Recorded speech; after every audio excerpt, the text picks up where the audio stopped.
I wasn't sure what punctuation to give this sermon title. Be not afraid, exclamation point.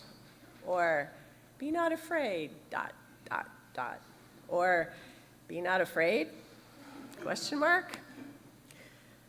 Because between the time I came up with the idea for the sermon and put it on the worship schedule last month and today, the feelings of fear have continued to escalate, along with rising hateful political rhetoric and violence.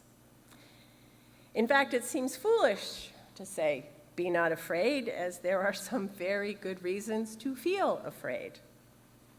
If you're an immigrant or someone who just happens to look like you were born in a country of non-white people, or if you are trans, or if you are living on the economic margins and wondering about losing your health care, or if you're a young adult, wondering if you will be able to find a stable job or afford a home or have a future. Lots of people have reasons to be afraid, and these fears are not illusions. The leaders of the white Christian nationalist movement, which, by the way, is not Christianity. It is not Christian. It is a political ideology disguised as such, are trying to take over, by violent force if necessary, what they call the 7 mountains: family, education, entertainment, media, business, government, religion. And they seem well on their way to succeeding, at least on the national level. The dismantling of our country's constitutional form of government and the rule of law, imperfect as they may be, is not an illusion, it's real. So feeling afraid, feeling angry, even feeling hateful towards those who are imposing this upon us or who have abdicated their leadership responsibilities in Congress and the federal court system, or who are championing violent and hateful ideology across social media and in our communities, fear, anger, even having hateful feelings, these are normal reactions. Because fear at the instinctual level is our brain's way of telling our bodies we are in danger, and we need to get ready to flee, fight, or freeze. Fear is trying to protect us from imminent and immediate harm, which means that it is supposed to be a short-lived experience, hopefully, that the danger will get over soon. However, anger and even hate grow out of fear when we experience fear as relentless, as having no end, when we are in a constant state of fight or flight or freeze. As Nadia Boltz-Weber, who's a Lutheran pastor, points out, much of this constant state of fear is manufactured through social media, which filters the world we see through ideology, algorithms, and the need to keep us clicking. So someone gets ad revenue. Most of what we see online, she said, is less about truth and more about what will spike our neurochemicals and keep us scared so we will keep scrolling. And that manufactured fear is used to justify violence and hate that then causes real fear. And it is an exhausting cycle. And it is convincing all of us that we need to stop manufacturing the tools of peace and productivity and turn towards manufacturing weapons. Truly, there is no greater misfortune than to have an enemy, especially if that enemy is your fellow citizen, especially if that fear is illusory at its core. If you've ever done a Bible study with me, I don't think I've done a Bible study since before COVID, have I? I should do it. If you've ever done a Bible study with me or read through the book yourself, you will be familiar with that divine greeting, "Be not afraid." A quick search shows that it appears over 80 times in the Bible.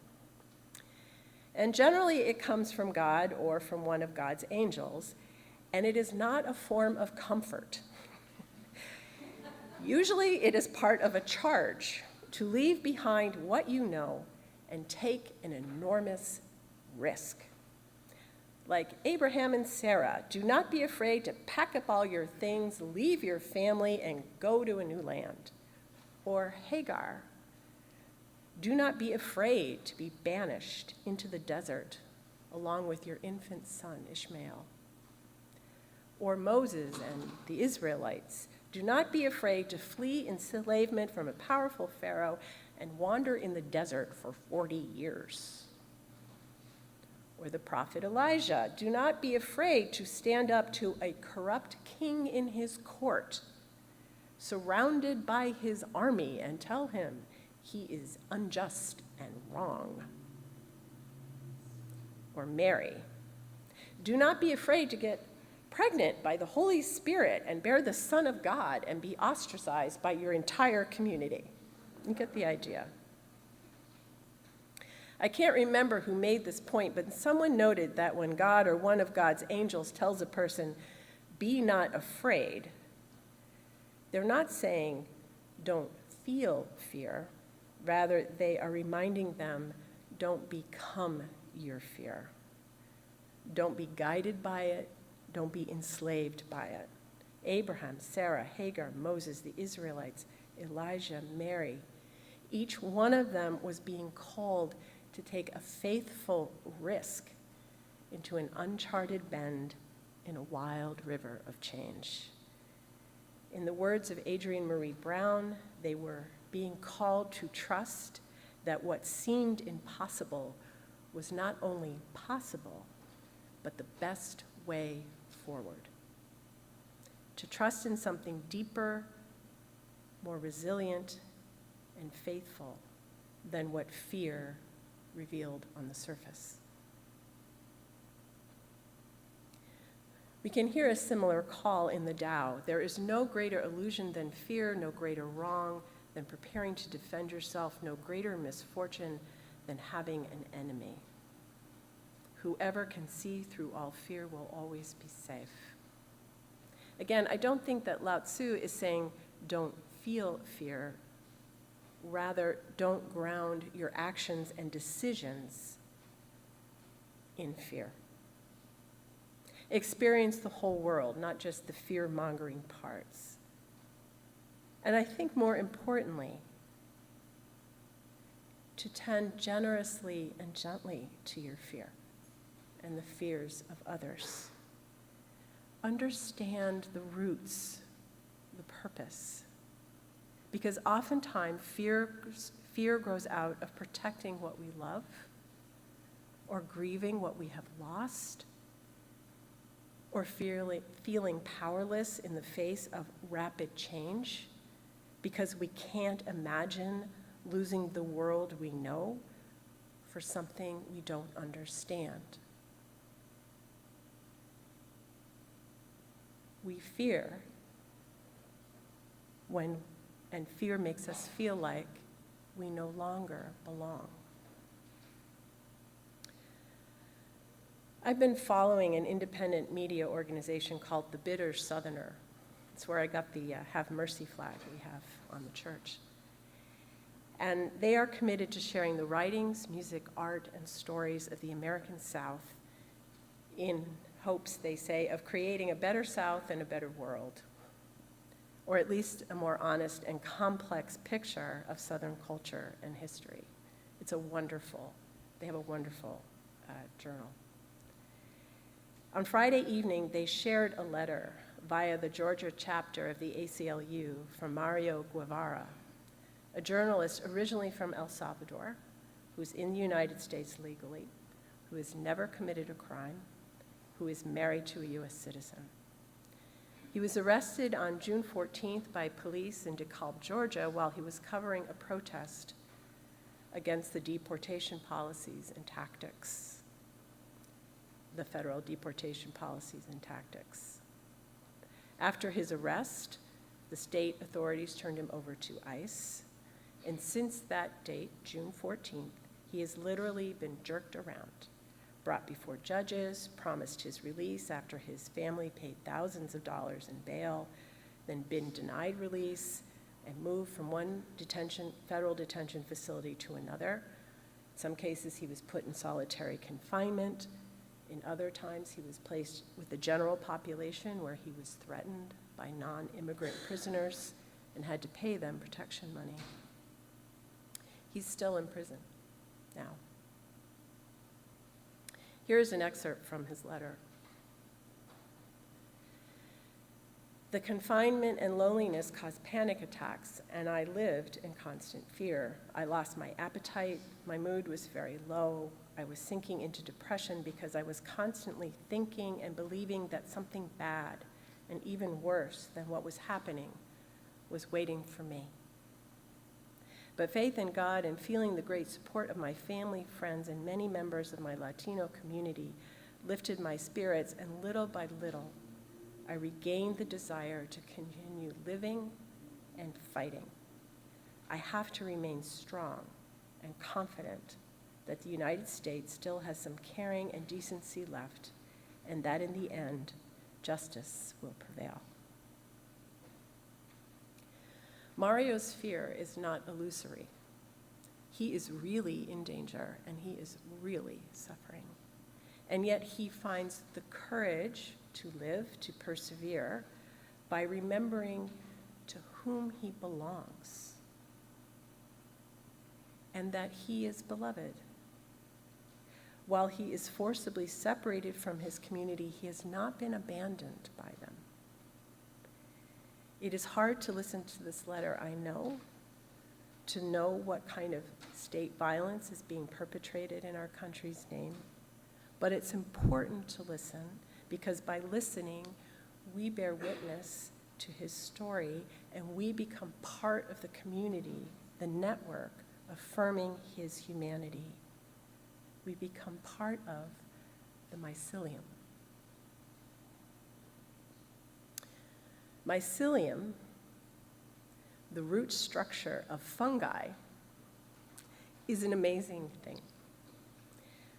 We see the mushrooms that pop up after wet weather, or fungi growing on old dead wood, and we might assume that what we see is just a distinct individual growth.